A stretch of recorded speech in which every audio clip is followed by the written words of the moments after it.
დედა თვითონ დედა იყო ძალიან ყურადღებიანი, თბილი, ერთ-ერთი მეგობარი მეუბნება, რომ ისა სხვათა შორის ძალიან კარგი დედა არის, სამი შვილი ყავს და ჩვენ გვაქვს ვიდეოები, საოჯახო ვიდეოები, რა თქმა უნდა, არცად არ დაგვიდევს ვიდეოები ბავშვებს როგორ ეთამაშება, როგორ ეფერება და უყურა თქვა, რომ შემცხვაო მე რო დედა ვიყავიო, იმდენად თბილია თელ ბავშვებთან და ამას მე რა თქმა უნდა უყურებდი თელი ეს 3 წლის განმავლობაში. მოკლედ ალბათ არც ინტერვიუში ჩაეტევა ეს მოგონებები, არც იმიტომ რომ ძალიან ბევრია და მე უფრო ზოგადად ვილაპარაკე როგორც ადამიანზე და იმ მოგონებებს რა თქმა უნდა ზოგადად რომელიც თეოსთან მაკავშირებს.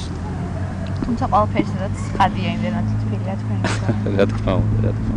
ყველაფრის მიუხედავად ძალიან რთულია იმასთან შეგუება, რომ ამ ნიჭს მთელი საქართველო კი ამ მთელი მსოფლიო უნდა გაეოცებინა. ამას მოწმობს სხვათა შორის ბაზელის უმაღლესი მუსიკალური კოლეჯის დირექტორის განცხადება.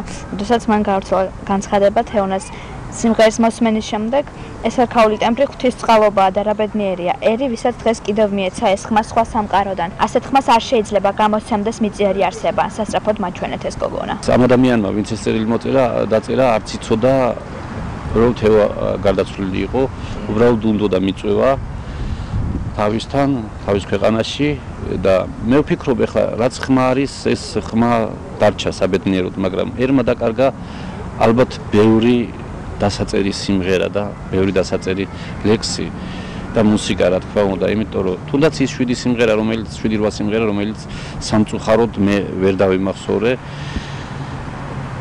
რა ვიცი, ესეა ალბათ.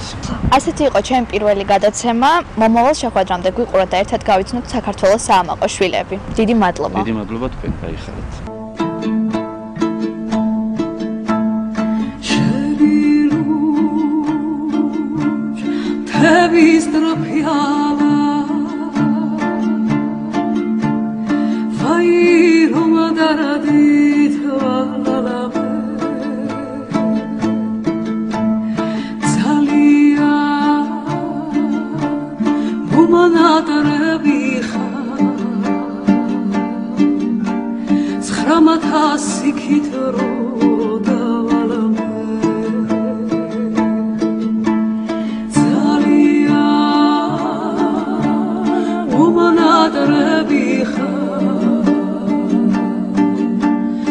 Sramata sikitero